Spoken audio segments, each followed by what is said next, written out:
Bismillahirrahmanirrahim. Assalamualaikum warahmatullahi wabarakatuh.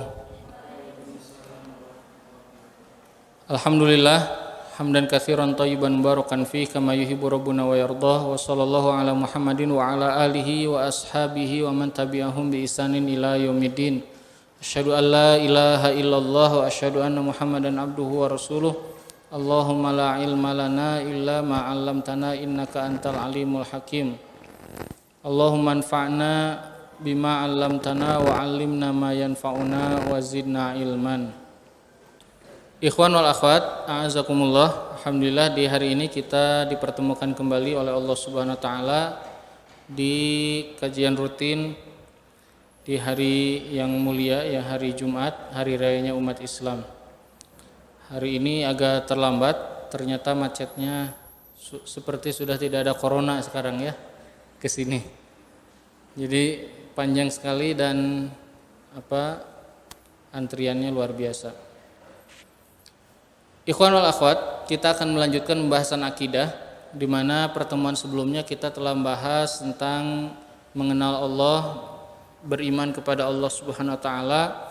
Dan hari ini kita masuk kepada materi berikutnya, yaitu mengenal malaikat-malaikat Allah. Kenapa materi berikutnya mengenal malaikat, nabi, para rasul dan kitab-kitabnya? Karena ini bagian dari rukun iman. Rukun itu adalah tiang-tiang, ya, pondasi. Kalau dia hilang maka hilang iman itu. Maka orang yang tidak beriman kepada Rasulullah, dia keluar dari agama ini. Orang yang tidak mengimani Al-Quran, dia keluar dari agama ini. Ya. Orang misalnya, saya mah tidak menerima ayat yang ada di surat misalnya, surat Al-Baqarah ayat sekian misalnya. Dia langsung keluar dari Islam. Dia termasuk orang yang kufur, keluar dari agama ini. Kenapa? Karena dia telah menolak, ya, hukum kalam Allah dan hukum yang telah Allah turunkan. Nah, maka kita harus mengenal ini semuanya. Dimulai dengan mengenal malaikat. Kalau kita ingat rukun iman itu iman kepada Allah, malaikat, kemudian kitabnya, rasulnya, kemudian yang kelima iman kepada yaumil akhir, dan yang keenamnya iman kepada qada dan qadar. Baik, ikhwan wal akhwat, kenapa setelah mengetahui tentang Allah kita bicaranya tentang malaikat? Kenapa enggak rasul dulu, atau enggak kitab dulu, atau kenapa enggak hari kiamat dulu? Alasannya adalah, pertama karena malaikat adalah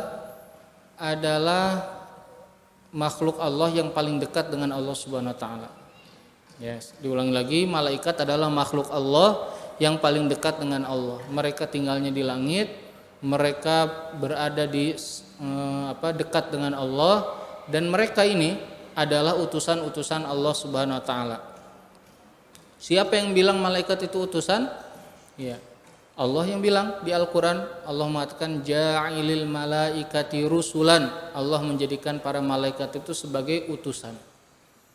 Nah, itu alasan pertama. Alasan yang kedua, karena malaikat adalah makhluk yang gaib.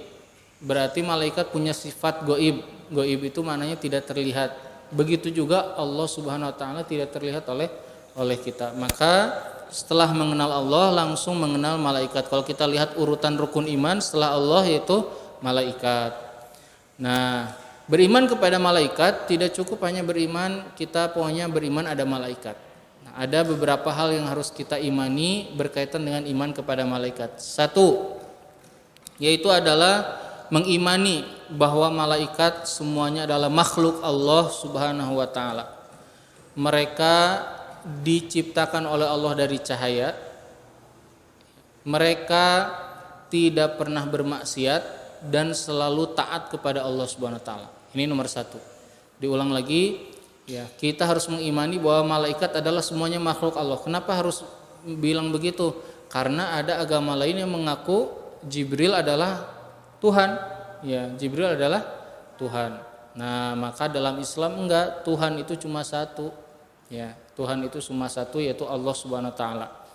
Maka yang pertama harus mengimani semua malaikat itu adalah makhluk ciptaan Allah, dan mereka semuanya diciptakan dari cahaya. dan semua mereka itu semuanya adalah taat kepada Allah. Allah mengatakan la ya'sunallaha ma amarahum wa yaf'aluna ma yu'marun. Mereka tidak pernah maksiat dan selalu melakukan apa yang Allah perintahkan. Kenapa harus ada yang ini? Harus dikuatkan yang terakhir ini, diimani, karena ada orang yang meyakini ada malaikat yang maksiat. Ya, seperti kisahnya Harut dan Marut. Banyak orang yang cerita dengan cerita palsu.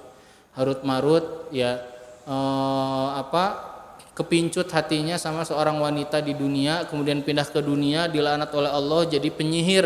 Di surat di surat Al-Baqarah ini kisahnya nggak begitu, itu salah. Ya, itu kisah yang tidak jelas dari mana asalnya. Nah, itu yang pertama yang harus kita imani mengenai malaikat. Yang kedua, kita harus mengimani bahwa malaikat-malaikat ini adalah utusan-utusan Allah yang punya tugas-tugasnya, yang kita harus mengimani apa yang Allah beritakan kepada kita. Ya. Kata Nabi begini, at-totis sama, langit itu kedengaran suaranya berat sekali dan dia layak untuk mengeluh. Kata Nabi, karena di langit sana, langit itu bukan cuma yang kelihatan sini, di atasnya antariksa dan seterusnya. Di sana itu tidak ada satu jengkal pun di sana kecuali ada malaikat sedang sujud. Jumlahnya banyak nggak? Banyak sekali. Dalil lain, jumlah malaikat banyak. Kata Nabi dalam hadis sahih disebutkan atau dalam riwayat, ada yang mengatakan sahih, ada yang mengatakan hasan riwayatnya. Di antara ciri malam Lailatul Qadar itu, bumi sesak penuh dengan malaikat pada turun. Allah bilang gitu di surat Al-Qadar, tanazzalul malaikatu warruhu fiha biidni rabbihim min kulli amrin salamun hiya hatta matla'il fajar. Penuh, kata Nabi. Tahu nggak berapa jumlahnya? Kata Nabi, jumlahnya lebih banyak daripada jumlah kerikil yang ada di bumi. Ada kerikil tadinya? Ada berapa jumlah yang di situ aja? Banyak. Di bumi lebih banyak lagi. Nah, jumlah malaikat yang turun lebih banyak dari itu.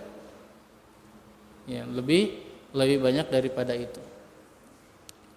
Kemudian yaitu dalilnya lah bahwa malaikat itu jumlahnya sangat banyak sekali.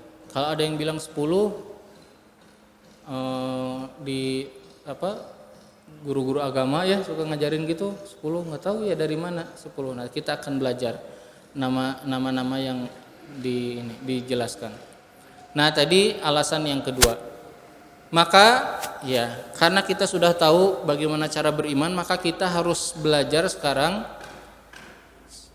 mengetahui malaikat-malaikat yang Allah beritakan kepada kita, ya, dan juga yang Allah jelaskan bahwa malaikat atau Rasul jelaskan bahwa malaikat ada hubungan dengan orang beriman. Ya, malaikat itu ada hubungan dengan orang beriman. Pertama kita akan bahas dulu malaikat-malaikat yang Allah beritahukan namanya dan oleh Allah dijelaskan tugasnya. Pertama, sebelum bicara baiklah, yang pertama dulu. Yang pertama yang paling dikenal malaikat siapa? Jibril. Dia malaikat ini namanya Jibril alaihissalam. Dia sayyidul malaikah, tuannya, pemimpinnya para malaikat. Kuat, punya kedudukan yang sangat tinggi di sisi Allah. Siapa yang bilang? Allah yang bilang. Allah mengatakan innahu laqaulu rasulin karim dzi quwwatin inda dzil arsy makin muta'in sama amin. Kata Allah, dzi quwwah, Jibril punya kekuatan. Ya. Dzi quwwatin inda dzil arsy makin, punya kedudukan di arsy. Muta'in, ya. Dia ditaati. Amin, ya. Dia taat dan dia bisa dipercaya. Nah, ini Jibril alaihissalam sangat kuat sekali, ya, sangat kuat sekali Jibril alaihissalam. Bukti kuatnya apa? Diriwayatkan kalau Nabi SAW ditanya oleh para sahabat, penanyanya belum selesai, Jibril sudah ada di samping Rasulullah dengan jawabannya. Kecepatan apa itu? Bawa wahyu dari langit ke, ya, sangat cepat sekali. Sudah ada di samping Rasulullah dengan jawabannya. Contoh lain. Kata Nabi SAW, ya, Di dalam riwayat disebutkan bahwa ketika Allah mengutus malaikat untuk menghukum kaum Sodom, kaumnya Nabi Lut, Allah mengutus Jibril. Jibril mengangkat satu kotak, dikeruk itu satu kotak kayak pakai bulldozer gitu, seret gitu, hanya dengan satu ujung sayapnya. Diangkat ke langit. Dalam Sahih Bukhari dikatakan ketika diangkat ke langit, para malaikat di langit bisa mendengarkan teriakan hewan-hewan yang ada di kota itu. Kemudian dibantingkan lagi ke bumi. Hanya dengan satu ujung sayapnya. Tahu berapa sayapnya Jibril? Jibril memiliki 600 sayap. Ya, satu kota dikeruk dengan satu ujung sayap. Berarti Jibril besar enggak? Besar. Nabi mengatakan, ya, aku pernah melihat Jibril duduk di atas kursi di antara langit, di antara langit dan bumi, di atas. Ya, kata Nabi apa? Ya. Badannya dan sayapnya menutup langit timur dan baratnya. Jadi kalau lihat penuh sama badannya Jibril alaihissalam. Nabi pernah melihat dalam hidupnya wujud Jibril itu 2 kali. Pertama ketika turun awal wahyu, yang kedua ketika Mi'raj. Siapa yang bilang? Allah yang bilang di surat An-Najm. Ya, Allah mengatakan laqad ra'auhu bil ufuqil mubin, di surat lain juga di juz amma juga ada. Kemudian kata Allah walaqad ra'ahu nazlatan ukhra, dan Muhammad Rasulullah telah melihat Jibril yang kedua kalinya, yaitu ketika Mi'raj. Besar sekali Jibril itu. Ketika melihat begitu Rasul kaget. Kemudian kata Jibril, wahai Rasulullah, Allah punya makhluk malaikat yang lebih besar dariku. Ya, dia adalah malaikat Israfil dan malaikat pemikul arsy. Ujung telinganya sampai ujung bahunya sejauh 400 tahun burung terbang atau orang berjalan di muka bumi. Nah, dari riwayat-riwayat ada yang mengatakan 40 tahun, ada yang mengatakan 400 tahun, wallahu a'lam mana yang paling sahih. Dari riwayat-riwayat ini, ikhwan akhwat, kita jadi faham bahwa kita ini makhluk apa? Kecil. Ya, kita mau sombong gimana sama Jibril ditipu, mungkin mati langsung. Ya, kita ini makhluk kecil, nggak bisa apa-apa, punya harta banyak juga ditiup pakai angin langsung habis, hilang, sama malaikat penunggu gunung dilempar gunung langsung hancur. Ya, kita ini makhluk kecil. Jadi kalau kita bilang ini dalam sholat Allahu Akbar, langsung kebayang Allah maha besar dari itu semuanya. Ini makhluk-makhluknya aja gede banget. Kalau kita lihat ke langit, ketutup langit, kata Nabi, ya, saddal ufuk katanya, bisa menutup dari ufuk timur dan baratnya Jibril itu. Nah terus kita ini udah kecil, ya, kena flu langsung terkapar, sombong. Nah, ini mukmin tuh dia tahu kedudukannya di sisi Allah seperti apa. Makanya yang mulia di sisi Allah itu dilihat dari ketakwaan, bukan karena urusan dunia. Nah, Jibril punya tugas yaitu menurunkan wahyu. Jadi Jibril itu tugas utamanya menghidupkan urusan ruh, makanan hati. Sekarang saya ingin tanya ke antum. Kalau badan kita ini makanannya dari mana? Badan kita ini terbuat dari apa? Tanah. Makanannya maka dari bumi. Kita makan nasi, ya, makan lalap, makan segala macam. Itu makannya dari. Tapi kalau ruh yang ada di dalam tubuh kita diciptakannya di mana oleh Allah? Di langit. Makanannya maka harus dari mana? Dari langit. Kalau ada orang punya ruh nggak pernah dikasih makanan dari langit, maka dia krempeng, ya, dia nggak punya tenaga, mungkin lemas.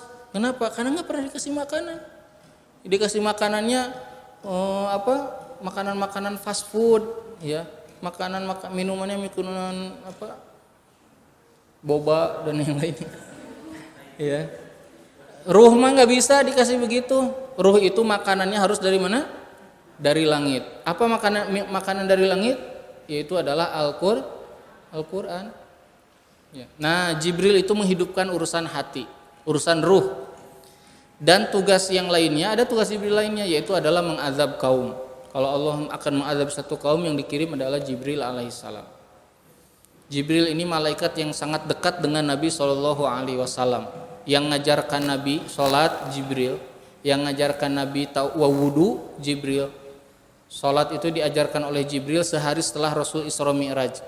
Besoknya langsung diajarkan, ini waktu duhur wahai Rasulullah, ini awal waktunya. Besoknya diajarkan duhurnya di akhir waktu, kata Jibril. Nah, duhur itu antara waktu yang kemarin sama yang ini.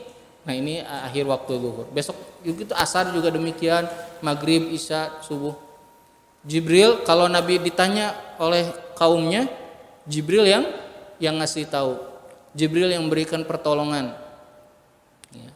Pernah orang-orang musyrik datang kepada Rasulullah bilang, wahai Muhammad, katanya, kalau kamu beneran tadi malam ke Baitul Maqdis, Mi'raj, ya, mana buktikan? Ya, saya ini sudah sering ke sana. Coba sebutkan berapa pintunya, jendelanya gimana, mihrabnya gimana. Rasul kan datang malam-malam, cuma sholat terus ke atas. Oleh Jibril langsung diperlihatkan Baitul Maqdis di depan Rasulullah Shallallahu Alaihi Wasallam. Rasul bisa menyebutkan. Jadi inilah Jibril alaihissalam. Nah, jadi Jibril adalah Sayyidul Malaika. Jibril ini malaikat yang namanya disebutkan dengan jelas oleh Allah di dalam Al-Quran. Di dalam Al-Quran hanya ada 5 malaikat yang namanya dijelaskan secara jelas. Ya. Siapa aja di Al-Quran? Di Al-Quran ya, Jibril, Mikail, siapa? Israfil, nggak ada namanya di Al-Quran. Nggak ada nama Israel. Malaikat Malik, ya, malaikat Harut dan Marut. Itu yang namanya disebut. Kalau pekerjaan tugas-tugasnya banyak di Al-Quran, ya, banyak. Kita lanjut. Malaikat apa lagi yang Allah beritakan kepada kita? Yang kedua Mikail. Malaikat Mikail, kalau tadi Jibril tugasnya menghidupkan urusan ruh, Mikail menghidupkan urusan apa? Jasmani, jasad. Apa tugasnya? Nurunin hujan, tumbuh-tumbuhan. Aduh, itu bunga meni indah. Siapa itu yang ngatur? Yang bertugas ngatur begini? Mikail. Buah-buahan, aduh itu meni legit, Mikail tugasnya. Yang ngurusin urusan rezeki, ya, hujan, tumbuh-tumbuhan, buah-buahan, itu Mikail alaihissalam. Nah, Mikail ini dekat dengan Jibril, sangat dekat, sering turun bersama, ya, seperti ketika mengajarkan tentang turunnya surat Al-Falaq dan surat An-Nas, kisah tentang itu. Jadi ini malaikat Mikail. Kita lanjut ya, karena banyak materinya. Setelah Mikail, siapa lagi yang diceritakan oleh Allah atau oleh Rasulullah, bukan cuma dalam Quran ya, dalam hadis? Malaikat siapa lagi? Malaikat Israfil. Malaikat Israfil adalah malaikat yang diberikan tugasnya untuk meniupkan sangkakala, yaitu tiupan pertama menghancurkan semua yang ada di alam semesta, tiupan yang kedua yaitu membangkitkan lagi yang akan dihisab nanti di hari kiamat. Di mana dalilnya? Di surat Az-Zumar. Allah lihat agama itu semuanya ada dalil. Kalau ada orang bicara ditanya dalil, pokoknya mah tiba lagi gitu. Nah, itu perlu ditanya ya, dipertanggungjawabkan dalil. Allah mengatakan wa nufikha fis-sur fasa'iqa man fis samawati wa man fil ardi illa man sya'allah tsumma nufikha fihi ukhra fa idzahum qiyamun yanzurun. Kata Allah, ditiupkanlah sangkakala, mati semua yang ada di langit dan di bumi. Tsumma nufikha fihi ukhra, kemudian ditiupkan yang kedua kali, maka semuanya bangun. Ya, mereka melihat akan dihisab. Ya, melihat catatan amalnya. Nah, ini tugasnya Israfil. Israfil malaikat yang lebih besar lagi dari Jibril alaihissalam. Ya, meniupkan sangkakala yang kita tidak tahu seperti apa bentuknya, tapi ciri-cirinya disebutkan dalam hadis. Dia sangat besar sekali, trompet seperti trompet yang sangat besar sekali, dan di situ terdapat lubang-lubang yang jumlah lubangnya sebanyak ruh yang ada di alam semesta. Gede enggak? Nanti akan ditiupkan oleh Israfil, semua ruhnya keluar. Kemudian kembali lagi ketemu sama jasadnya. Makanya surat At-Takwir disebutkan wa idzan nufusu zuwijat, ketika ruh ketemu lagi sama badan. Jadi nanti ditiup sangkakala, tiupan yang pertama dihancurkan semuanya. Setelah semuanya hancur, Israfil diwafatkan oleh Allah, malaikat maut diwafatkan oleh Allah. Jibril diwafatkan semuanya mati. Tidak ada makhluk di alam semesta ini kecuali Allah. Setelah itu dihidupkan lagi dan Israfil kemudian ditugaskan untuk meniupkan tiupan yang kedua. Setelah itu kata Israfil, wahai ruh, kembali semuanya ke jasad masing-masing. Wahai daging-daging, tumbuhlah kalian. Wahai urat-urat, bersambunglah kalian. Wahai tulang belulang, berbentuklah kalian. Maka semuanya berbentuk lagi. Manusia itu semuanya akan hancur kecuali tulang ekor. Nanti dari tulang ekor itu muncul keluar gitu kayak tanaman. Kita akan begitu nanti. Jadi lagi manusia masuk ruh. Itu nanti di tiupan yang kedua. Nah, Israfil ini sangat besar sekali. Ya, sangat besar sekali dan di situ terdapat jumlah lubang yang sebanyak itu. Nah, itu yang ketiga. Kita lanjut lagi ya karena tadi saya banyak materinya. Berikutnya malaikat siapa yang diketahui yang dijelaskan? Malaikat Israel. Enggak ada nama malaikat Israel. Dari mana nama malaikat Israel? Ada Ustadz lagunya Bila Israel. Ada enggak dalilnya? Coba ada nggak dalilnya? Pernah dengar nggak ada ustadz yang menyebutkan dalilnya tentang Israel? Perhatikan, di dalam Al-Quran dan hadis tidak ada namanya malaikat Israel. Kalimat Israel itu datang dari Israiliyat. Israiliyat itu berita-berita yang datang dari Bani Israel sampai ke zamannya Nabi Muhammad SAW dan sampai ke kita. Bukan hadis. Ya, apalagi di Al-Quran tidak ada. Nah, terus Ustadz, malaikat pencabut nyawa itu siapa namanya? Allah hanya menyebutkan di Al-Quran namanya Malakul Maut, malaikat maut.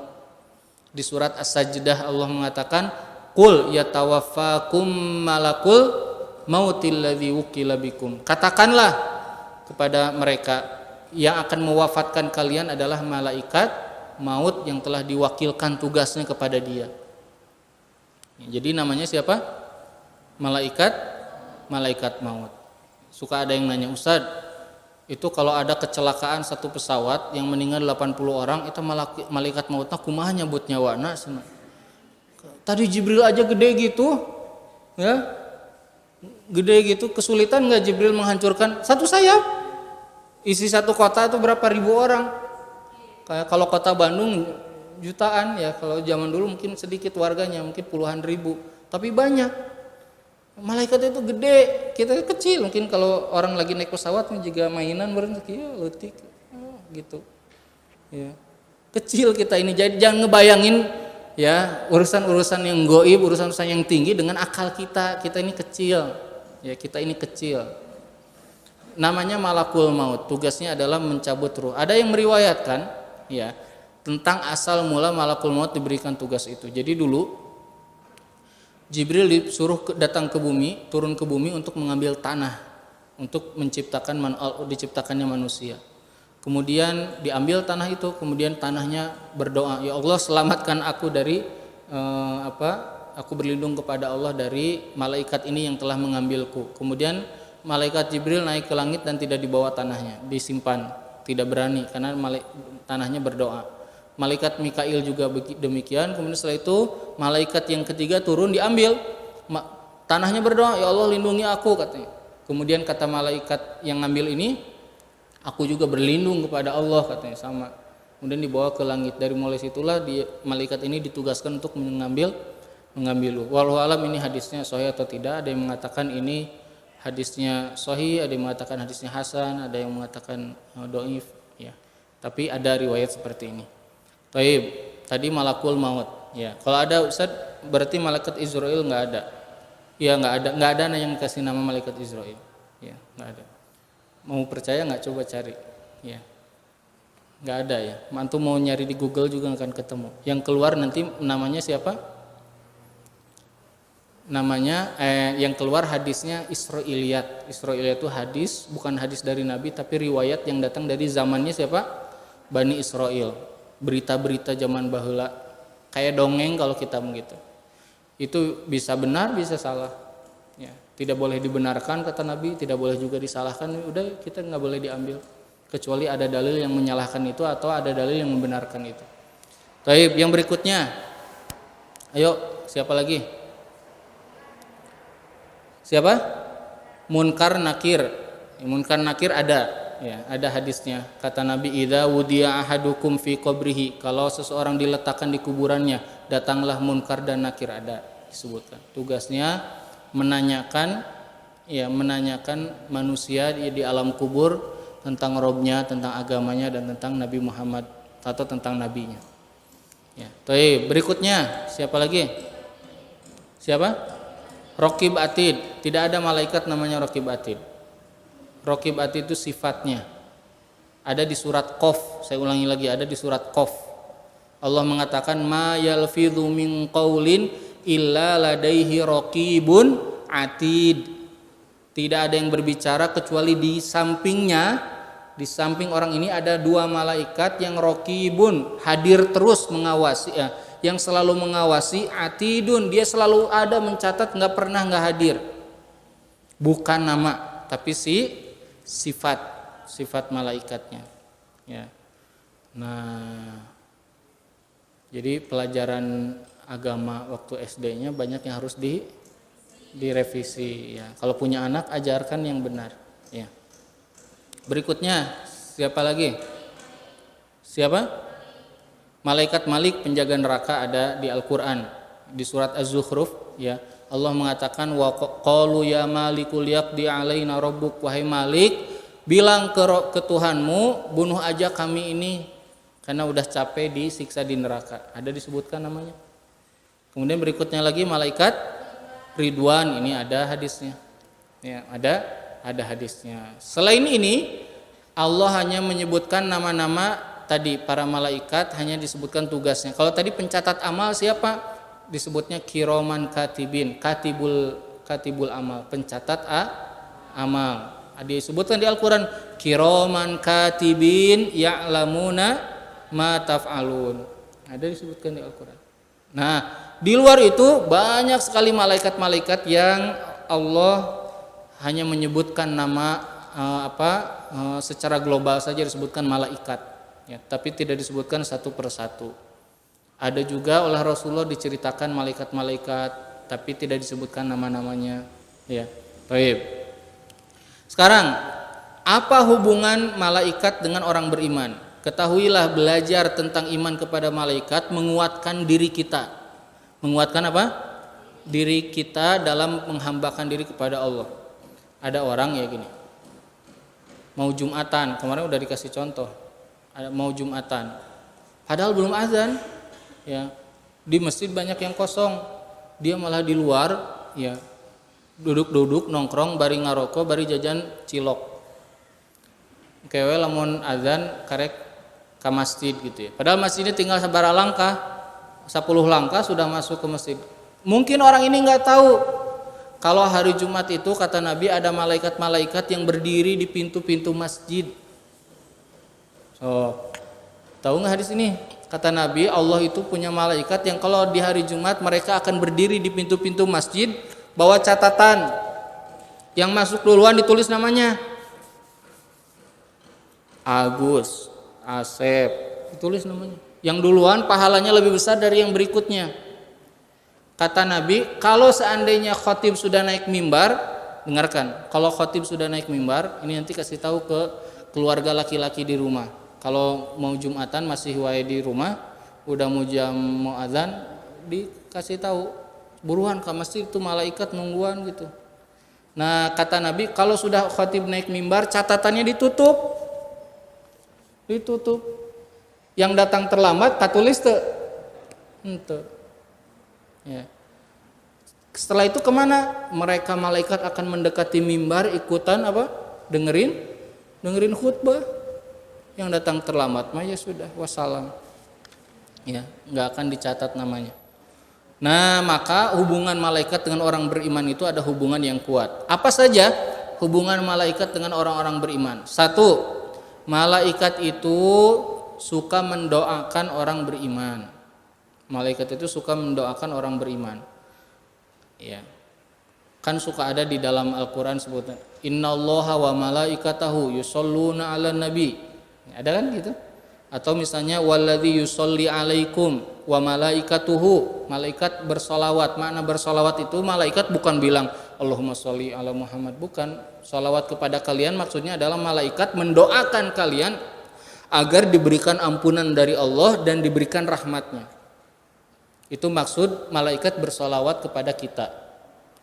Ya. Nah, siapa saja, pertanyaannya, siapa saja mereka orang beriman yang suka didoakan oleh para malaikat? Nah, ini yang harus kita tahu agar kita tahu nanti kapan ini kita bisa didoakan oleh malaikat. Satu, yaitu adalah mereka yang suka menunggu sholat berjamaah. Mereka yang suka nunggu sholat berjamaah. Ya, nungguan asar, belum asar ya, sebentar lagi nungguan. Mereka didoakan orang-orang seperti ini. Ya. Orang yang menunggu, atau dia udah azan datang ke masjid, duduk langsung di dalam, ya, mereka didoakan oleh para malaikat. Yang kedua, yaitu adalah orang-orang yang kalau sholat duduknya di barisan terdepan. Ya, ada hadisnya disebutkan bahwa Allah memiliki malaikat-malaikat yang selalu mendoakan orang-orang yang duduk di barisan terdepan. Ya, saudara orang didik hiji 2 3 4 5 genep 7 8 cuma 9 orang tiketnya. Tahu nggak kata Nabi gimana? Kata Nabi gini, seandainya manusia itu tahu keutamaan barisan terdepan dan keutamaan azan, manusia akan berebut dan mengadu undian agar bisa dapat di situ. Kita enggak, ya, masuk ke masjid kosong kene, di depan teh salatnya di marana? Di belakang. Ya, di belakang. Aneh. Kenapa aneh?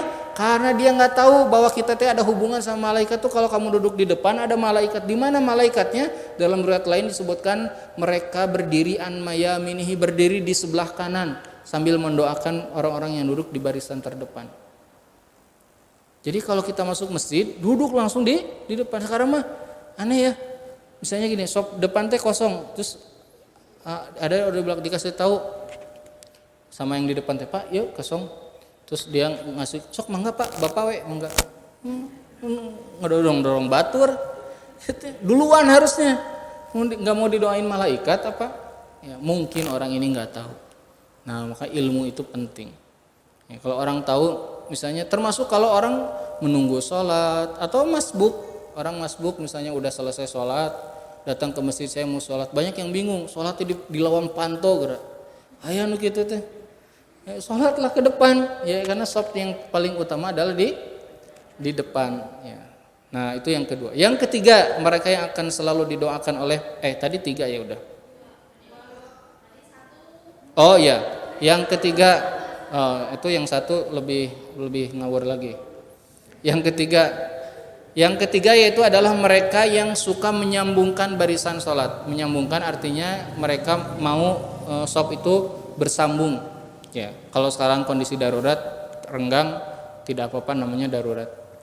Tapi yang dimaksud adalah menyambung. Misalnya di barisan depan itu masih kosong, sholat di belakang. Ya, ayo deui nung gini ya. Sering juga tuh saya beberapa kali lihat. Misalnya gini, saya tuh udah sholat, misalnya saya masbuk, sholat di belakang di sop kedua, di tengah sama berapa orang. Tiba-tiba enu datang terlambat, ujug-ujug di sisi nyarira, ya, di pinggir sendirian, Allahu Akbar gitu. Kenapa? Pak kadia. Ya, di sini sambungkan gitu kan, udah ada barisannya gitu. Kenapa kok menyendiri? Ya karena nggak tahu. Kemudian yang keempat yaitu adalah orang yang suka bangun di waktu sahur. Waktu sahur itu maksudnya sepertiga malam, jam 3, jam 4 ya. Mereka yang bangun bukan untuk nonton bola, mereka yang bangun untuk berdoa, berzikir, baca Quran, mereka akan didoakan oleh para malaikat. Atau bukan yang bangun jam 3 untuk nunggu sope dibuka, ya, bisi kaburu habis standby jam 3. Yang kelima yaitu adalah mereka yang suka bersalawat kepada Nabi Muhammad SAW. Allahumma sholli wa sallim ala Muhammad. Nah, disunahkan kita banyak bersolawat terutama di hari Jumat, ya, karena banyak jasa dari Nabi Muhammad SAW dan Rasulullah adalah manusia terbaik yang ada di bumi ini, di alam ini. Yang keenam yang selalu didoakan oleh malaikat atau yang akan didoakan oleh malaikat, mereka yaitu adalah orang yang suka mengajarkan ilmu kebaikan, ilmu agama. Ya, mereka akan didoakan. Disebutkan dalam sebuah riwayat, ya, innallah katahu wa ahlus samawati wal ard.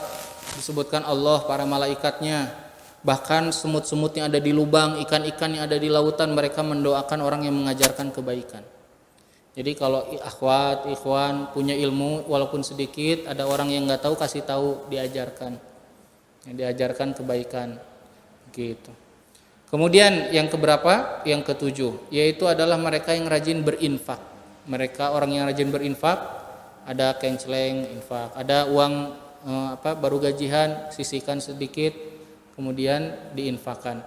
Nah, mereka akan didoakan oleh para malaikat. Yang kedelapan yaitu adalah mereka yang suka yang berkunjung atau berziarah atau menjenguk orang sakit.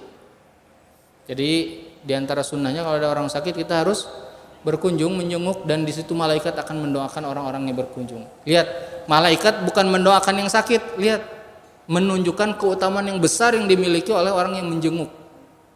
Karena orang yang sakit dengan sakitnya dia menggugurkan dosa-dosanya. Nah, malaikat mendoakan orang yang menjenguk, ya. Dan menjenguk itu ada adab-adabnya, harus tahu kapan waktunya.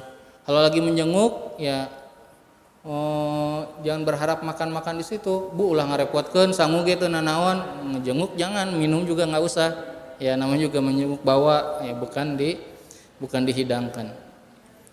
Kemudian hubungan malaikat dengan orang beriman yang kedua yaitu adalah malaikat menolong orang-orang beriman, ya.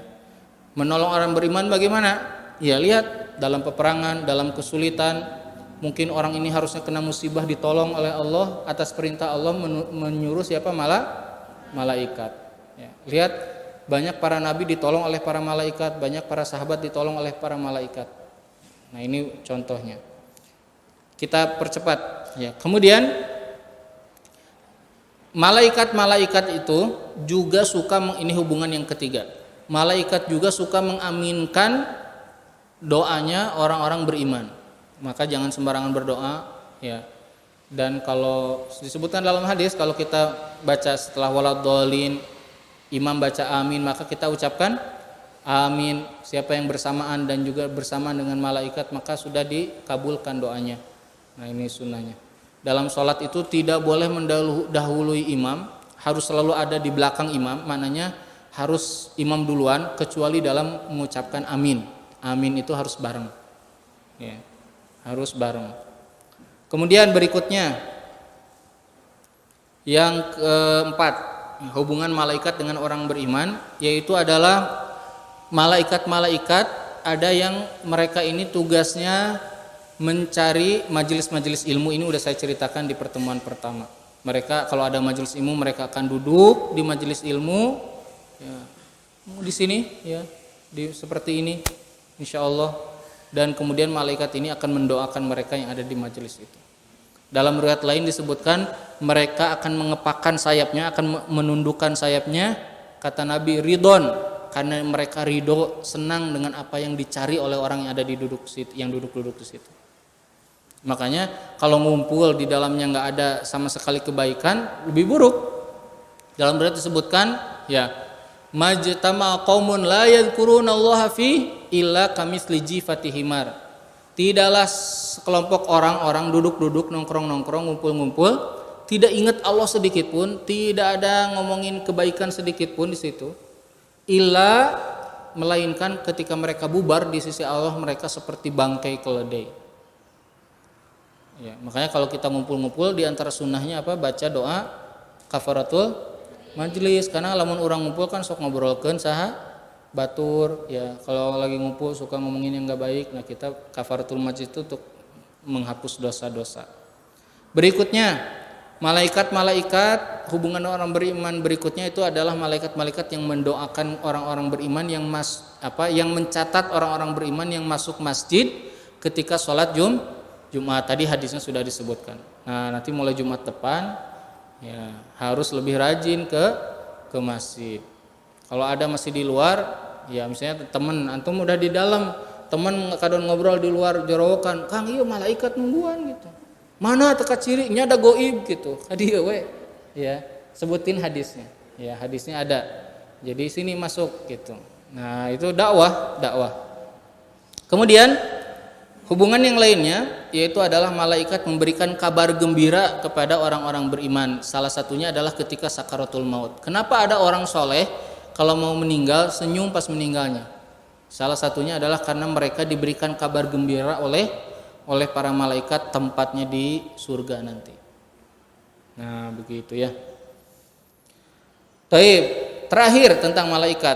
Apa sih buah ya daripada iman kepada malaikat?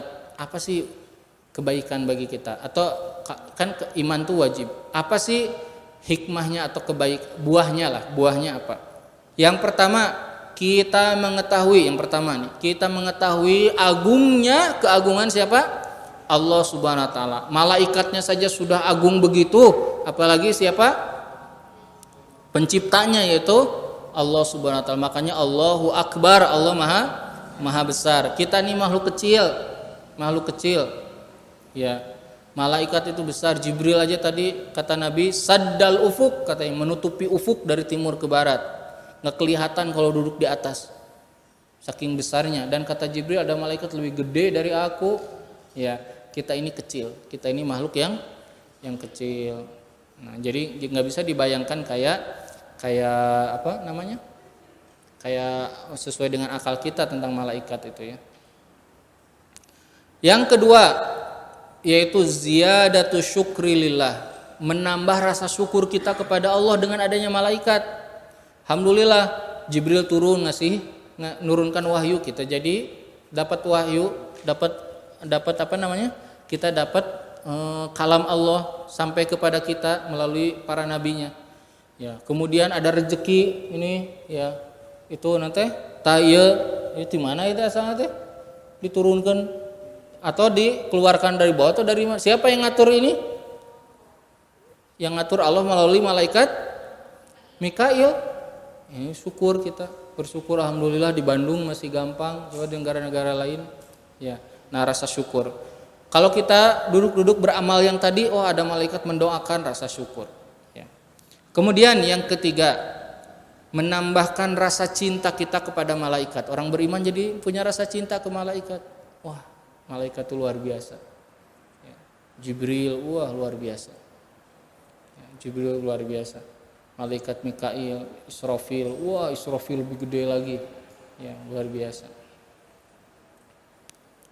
Kemudian yang terakhir yaitu menambahkan rasa tenang bagi orang beriman. Jadi orang beriman itu kalau ada kesulitan dibantu oleh Allah melalui para malaikatnya. Kalau lagi lihat peperangan orang beriman, jarang kalah. Ya, jarang kalah. Rasul selama hidupnya perang hanya sekali saja terpukul mundur itu di perang Uhud. Selalu menang ya. Malaikat selalu bersama mereka. Lihat saudara-saudara kita para mujahidin di mana-mana ya. Mereka selalu menang. Lawan apa aja, lawan tank aja masih, lawan senjata-senjata canggih juga masih. Karena tadi jadi ada rasa tenang. Kenapa? Ada malaikat. Orang beriman ya, di negeri kita ini negeri yang aman, alhamdulillah, ibadah lebih mudah. Ada malaikat-malaikat yang mendoakan kita. Rasa tenang ada dalam diri kita. Taib. Itu mengenal iman kepada malaikat ya. Tentunya ini ringkasannya. Sangat luas sekali pembahasan tentang malaikat. Sekarang yang kedua, mengenal setelah malaikat apa? Kitab-kitabnya. Kitab-kitab Allah yang dimaksud adalah wahyu yang Allah turunkan ke bumi dengan tujuan untuk apa? Memberikan petunjuk. Nah, ini bukti apa? Bukti bahwa Allah itu Rob. Rob itu dia yang menciptakan, dia yang ngasih petunjuk, dia yang ngasih makannya, dia yang mengaturnya. Ya, kalau manusia itu bisa bikin sesuatu, belum tentu bisa ngasih petunjuknya. Ya, sok Iwan ya, kadang kita suka beli sesuatu barang, mana katalognya itu kumaha masangna, itu benar itu cenah jualan teh gitu manusia ya. Allah itu menciptakan, setelah menciptakan dikasih cara hidupnya gimana, namanya petunjuk, yaitu wahyu. Dan untuk menjalankan petunjuk perlu makan, ya perlu makanan hati, makanan badan, perlu minum, dikasih rezekinya sama Allah, diatur matanya biar bisa ngelihat semua. Nah, ini Rob namanya. Nah, kitab-kitab yang Allah turunkan ke bumi ini jumlahnya banyak. Jumlahnya banyak. Gimana cara beriman kepada kitab-kitab Allah? Cara beriman kepada kitab Allah bahwa satu, kita harus mengimani bahwa Allah telah menurunkan kitab-kitabnya dari Allah Subhanahu wa taala, dari sumber yang satu, ya, kepada para nabi dan para rasul. Kita harus mengimani itu. Yang kedua yaitu mengimani bahwa semua yang Allah turunkan dari kitab-kitab itu semuanya benar, tidak ada yang salah dan tidak ada yang bentrok, tidak ada yang berbenturan, semuanya sama. Nabi Nuh, Nabi Musa, Nabi Ibrahim, Nabi Musa dan Nabi Rasulullah Nabi Muhammad semuanya sama, ya, semuanya dari sumber yang sama. Nah, itu cara beriman. Kemudian yang berikutnya yaitu mengimani kitab-kitab apa yang Allah sebutkan nama-namanya, ya, dan kemudian mengimani bahwa Al-Qur'an itu adalah muhaimin. Al-Qur'an itu sebagai hakim dan sebagai pembenar terhadap kitab-kitab sebelumnya. Nah, sekarang saya mau tanya, kitab yang Allah turunkan itu, ya, kitab yang Allah turunkan itu jumlahnya berapa? Kan banyak, kata saya, 4 banyak ya. Jumlahnya berapa? Jumlahnya ada 104. Dari 104 itu bentuknya ada yang kitab, ada bentuknya suhuf. Kalau 4 tadi kan Zabur, Taurat, Injil sama Al-Qur'an. Tapi ada di Al-Qur'an disebutkan suhufi Ibrahim, berarti ada suhuf juga, berarti bukan 4 dong. Nah, di Al-Qur'an aja tidak 4, lebih. Nah, jumlahnya ada 104. Disebutkan oleh Ibnul Qayyim, dari 104 wahyu itu intisarinya ada dalam 4 kitab, yaitu Zabur, Taurat, Injil dan Al-Qur'an. Intisari 4 kitab ini adanya dalam satu kitab yaitu Al-Qur'an. Ya, intisari yang 4 tadi, Zabur, Taurat, Injil dan Al-Qur'an adanya ada dalam Al-Qur'an. Dan intisari Al-Qur'an itu adanya ada dalam satu surat. Surat apa? Al-Fatihah. Ya, ada dalam surat apa? Surat Al-Fatihah. Kemudian intisari surat Al-Fatihah itu hanya ada dalam satu ayat saja. Coba sebutin. Bukan. Di Al-Fatihah? Al-Fatihah? Ayat Al-Fatihah? Kenapa jadi jawabnya bukan Al-Fatihah? Gini, intisari 104 wahyu ada dalam 4 wahyu, yaitu Zabur, Taurat, Injil dan Al-Qur'an. Yang 4 ini intisarinya ada dalam Al-Qur'an intisarinya ada dalam satu surat, namanya surat apa? Al-Fatihah. Surat Al-Fatihah intisarinya ada dalam satu ayat di surat Al-Fatihah. Apa? Iyyaka na'budu wa iyyaka nasta'in. Ya, itu intisari dari semuanya. Kita hanya disuruh ibadah dan minta tolong kepada Allah Subhanahu wa taala. Nah, Ustaz, kenapa banyak kitab yang tidak diberitakan kepada kita? Karena Allah Maha tahu mana yang diperlukan oleh kita umatnya Nabi Muhammad SAW. Dan Allah menjelaskan bahwa Al-Qur'an itu adalah membenarkan apa-apa yang sudah ada di Al-Qur'an. Ada kisah Nabi Musa enggak?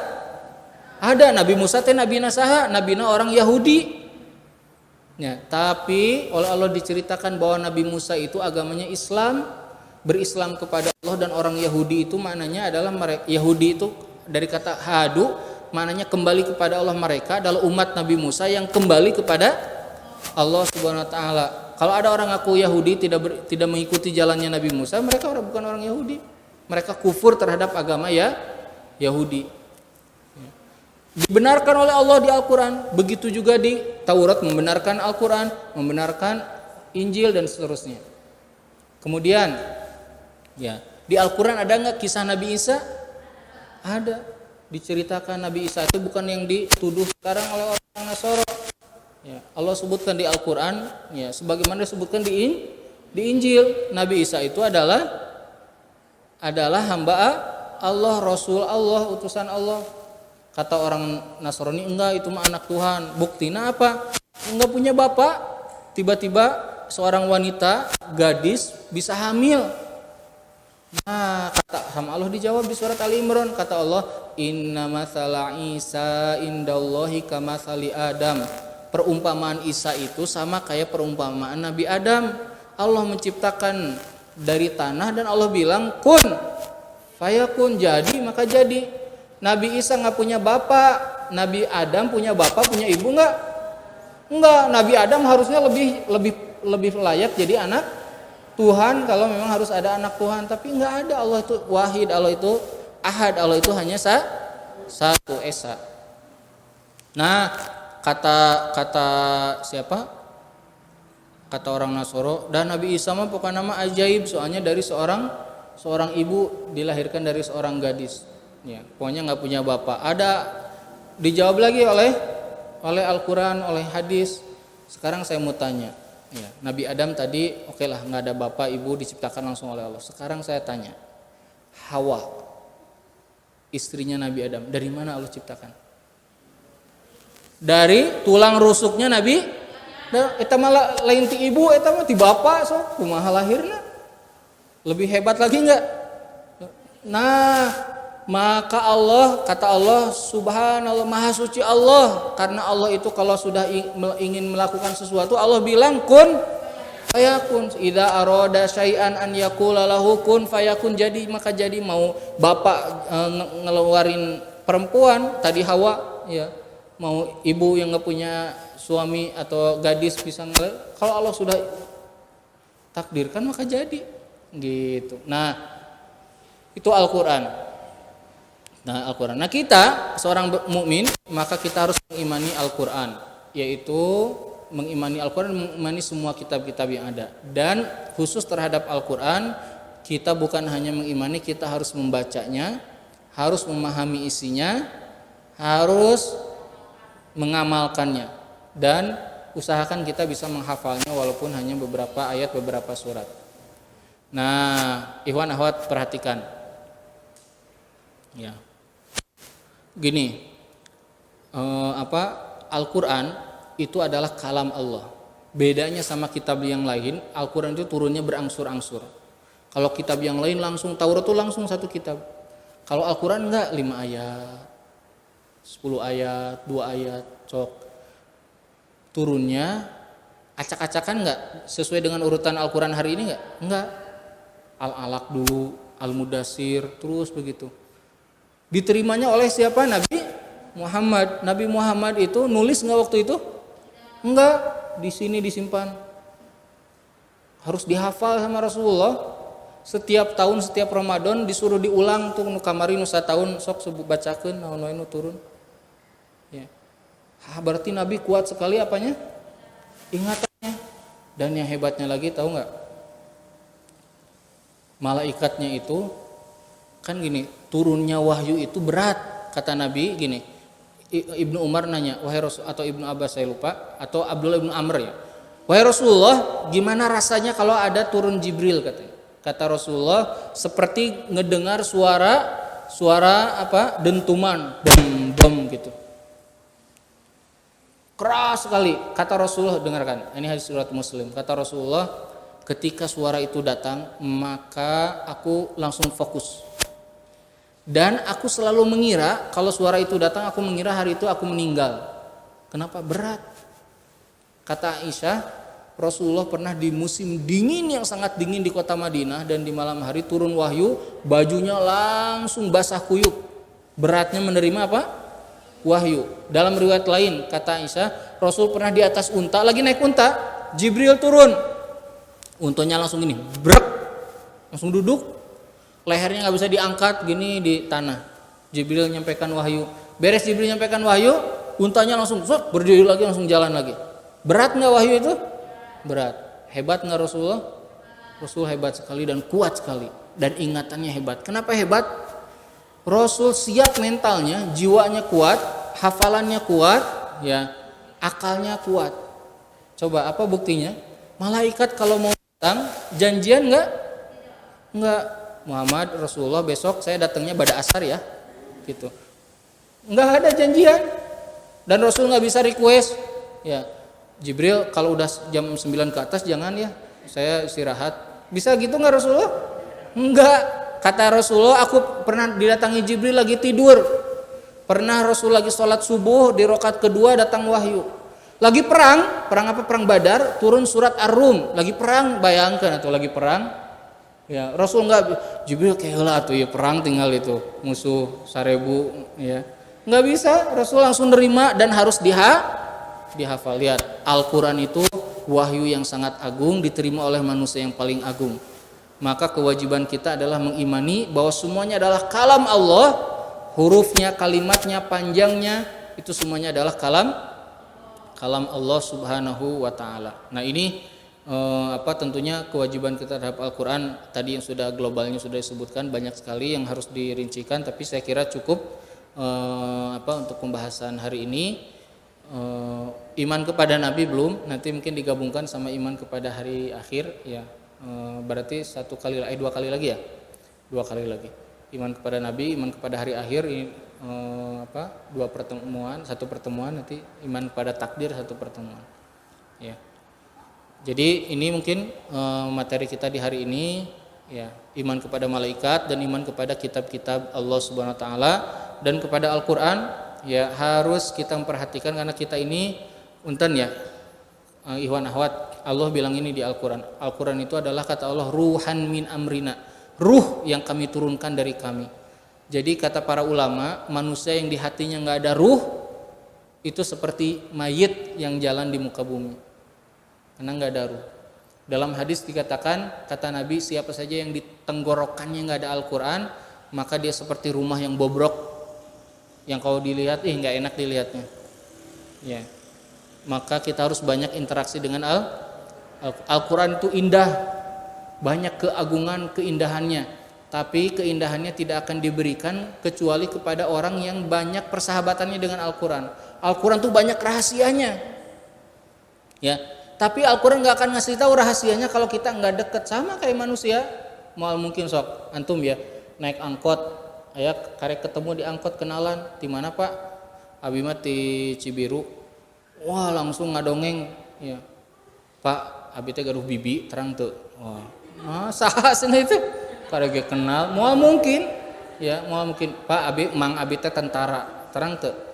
Mau mungkin, ya namanya sahabat itu seseorang itu akan ngasih rahasianya kalau sudah jadi sahabat. Al-Qur'an juga begitu. Al-Qur'an akan ngasih keindahannya, rahasianya kalau kita jadi sahabat Al-Qur'an, kalau kita dekat dengan Al-Qur'an. Kalau jarang dekat berinteraksi dengan Al-Qur'an, dia tidak akan memberikan apa-apa. Ya, bacanya capek, berat pisan. Baca sahalaman teh asa 2 jam. Ya. Asa teh wah pokona mah berat pisan. Terus godaanna banyak pisan. Baru juga a'udzu billahi minasyaitonir rajim. Teng. Wah, gila. Oh iya anu teh anu ngadm. Wah, ngoprek kelas setengah jam. Tadi teh ngaos a'udzu billahi deui padahal can mulai. Ya. Lihat kalau orang enggak dekat dengan Al-Qur'an tuh, kalau orang sudah senang dengan Al-Qur'an, mau nelpon juga diantep, terus aja ngaji. Ya, terus aja ngaji. Ya, seperti yang dilakukan oleh para sahabat, para ulama, banyak yang begitu. Nah, ini penting sekali ya. Tapi mungkin sampai sini dulu karena waktu juga ya, dan insya Allah nanti saya mungkin mulai pekan depan, mulai pertemuan berikutnya akan coba asar di sini ya. Tadi itu saya udah di Buah Batu yang sana yang lama ya, Buah Batu lama, ada rapat di situ. Saya kira deket, tenang aja kata saya. Ini tinggal lempeng tepi gitu. Ternyata pas keluar langsung berhenti. Ya. Nah, nanti biar bisa lebih awal lagi. Baik, mungkin itu Ikhwan Akhwat, ada pertanyaan enggak? Boleh baik 1 atau 2 lah, boleh. Ikhwan 1, Akhwat 1, Ikhwan 1. Kalau Ikhwan enggak ada, Akhwat. Siapa dulu? Akhwat dulu. Kalau ada pertanyaan sok. Ada, silakan.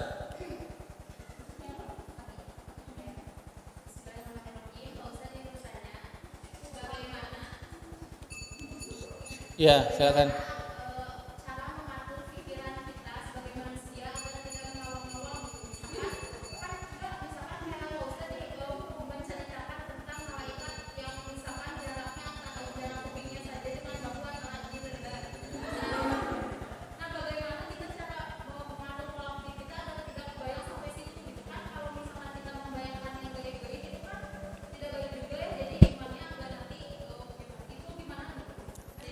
Ya, ya paham lah pertanyaannya. Ya, sama-sama. Yang pertama, ya kuatkan ilmunya. Yang kedua, fokus. Ya, fokus kepada perkara yang pentingnya. Dari urusan iman kepada malaikat, kita harus mengimani berita-berita tadi itu. Oh, malaikatnya besar gitu. Ya. Nah, jadi kita fokus kepada imannya. Yang ketiga, ya kurangi daripada banyak melamun, ya menghayal, melamun. Karena tadi kan urusan goib itu tidak bisa dibayangkan oleh diri kita. Sekarang ini kata Nabi Jibril, Rasul diperkenankan melihat Jibril.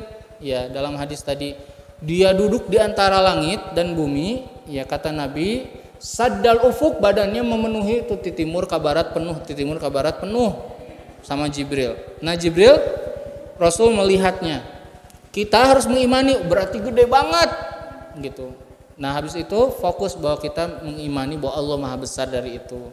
Karena ya kalau misalnya banyak ngelamun nanti apalagi banyak nonton apalagi nonton film-film superhero yang gitu-gitu. Nah ini dihindari. Dan yang terakhir mungkin banyak sibuk dengan amal, ya, sibuk dengan kebaikan. Karena hal yang gaib itu tidak bisa dibayangkan oleh akal kita. Kata Allah gini di surat Muhammad. Allah memberikan perumpamaan, Allah menjanjikan sungai di surga nanti itu dari susu, dari arak airnya tuh, dari madu, soka bayang tuh, tina susu, eta susu naon ya, gitu. Kumaha kita langsung aja mengimani betapa agungnya kuasanya Allah, dan Allah menyebutkan min labanin lam yataghayyar ta'muhu, dari susu yang enggak berubah rasanya. Susu itu lamun udah kadaluarsa naon berubah rasanya. Kemudian kata Allah dalam Al-Qur'an ya wa min khamrin ladzatil lisyaribin, dari arak yang enak diminum. Katanya arak itu enggak enak katanya. Tapi nanti mah araknya enak. Gitu. Dari madu.